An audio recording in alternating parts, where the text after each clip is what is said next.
कराची में हालिया बारिशों के बाद डेंगू का मर्ज तेज़ी से फैल रहा है।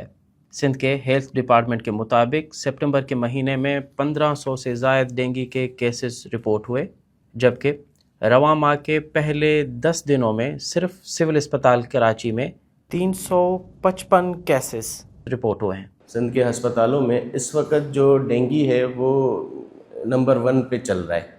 ये समझ जाएं कि ओपीडी में अगर आपके पास 200 मरीज़ हैं तो उसमें 50, 40, 30 मरीज़ ऐसी सिम्टम्स के साथ आते हैं।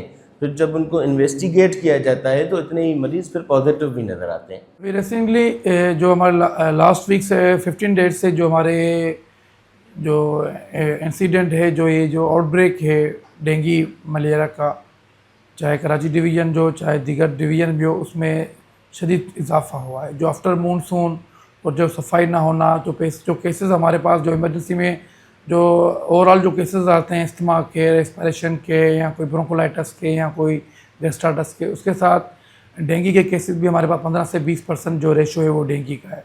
डेंगू वायरस एक किस्म के मच्छर काटने से होता है।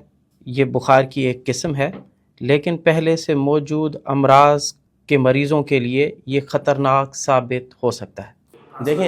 देखें अगर मुझे डेंगू हो गया है और मुझे किसी और मच्छर ने काट लिया, एक तो डेंगू मुझे हो गया, लेकिन अब किसी और मच्छर ने मुझे काट लिया, वो मच्छर डेंगू उसको नहीं था, उसके अंदर वायरस नहीं था, लेकिन उस मच्छर ने मुझे काट लिया। अब वो वायरस मेरे जिस्म से लेगा और अगर वो 100 लोगों को काटता है जाके, तो वो 100 लोगों में से 70-80 लोगों में ट्रांसफ़र करेगा। तो इसलिए जो डेंगू का मरीज़ होता है उसको प्रॉपर नेट्स में रखा जाता है। ये कि जो इम्यूनो कम्प्रोमाइज पेशेंट्स होते हैं, जिसको जैसे कोई केस हो, कार्डियक का पेशेंट, रेनल फेलियर का, डायलिसिस हो, या एस्मा का हो, इम्यूनो कम्प्रोमाइज पेशेंट्स होते हैं, उनको ही ज़्यादा असर करता है, फिर वो कॉम्प्लिकेशन क्रिएट होती हैं। इस तरह ही मेल्स में ही, ठीक है ना, और इजीली ट्रीटेबल है, क्योंकि जानलेवा तो मर्ज़ है ही नहीं। ताकि दोनों में होगा, दोनों में प्रोग्नोसिस बहुत अच्छी होती है और इम्यूनिटी भी डेवलप होती है, बच्चों में ज़्यादा भी होती है।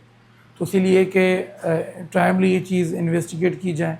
हाँ, जो इम्यूनो कम्प्रोमाइज बच्चे हों चाहे बड़े हों, उनको उनके लिए बड़ी केयर करनी चाहिए। हाँ, ताकि अगर वो इम्यूनो कम्प्रोमाइज पेशेंट होते हैं तो वो उनके लिए इजीली पेशेंट्स ज़्यादा सेप्टिक हो जाते हैं, फेलियर में चले जाते हैं, तो उनके लिए बड़ा मसला होता है। तो इजीली अपने डॉक्टर्स, नियर फिजिशियन या अपने कंसल्टेंट से रुजू करें। माहिरीन के मुताबिक ये मच्छर ज़्यादातर सुबह और शाम के औकात में काटता है। देखिए, वो वायरस जो है वो एक्टिव होने का टाइम होता है।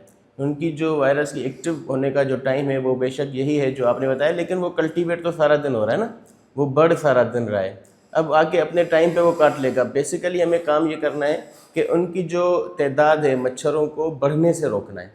तो 24/7 हमने इस चीज़ को देखना होगा। शहर में सफाई की नाक़िस सूरत हाल, मच्छरों के खात्मे के लिए स्प्रे मुहिम का ना होना डेंगू वायरस के फैलने की वजह है। KMC के मुताबिक शहर के 70% इलाकों में स्प्रे मुहिम की गई, जबकि शहरियों का मौक़िफ़ है कि इस मरतबा स्प्रे मुहिम ना होने के बराबर है। बारिशें हुई हैं और बारिशों के बाद जो ठहरा पानी है उसकी निकासी ना होने की वजह से सही तरीके से, तो ये पानी जहाँ जहाँ खड़ा हुआ है, जहाँ कचरा है, कचरा कुनियाँ बनी हुई हैं, उस हवाले से जो है उसके बाद ये मच्छर पैदा हुए हैं। खुदारा आवाम पर, कराची की आवाम पर जो है वो रहम करें, ताकि ये डेंगू का जो मसला है इस पर आप स्प्रे मुहिम का आगाज़ करें। पूरी कराची के अंदर आप इसको आगाज़ करें और इसको स्प्रे मुहिम चलाएं, ताकि ये डेंगू से हमें निजात हासिल हो सके। डेंगू का कोई मखसूस इलाज नहीं, अलबत्ता बर वक्त तशख़ीस और मुनासिब देखभाल से मरीज़ सेहतयाब हो सकता है। लेकिन इस बीमारी से बचाव सिर्फ दवा से नहीं बल्कि सफाई से मुमकिन है।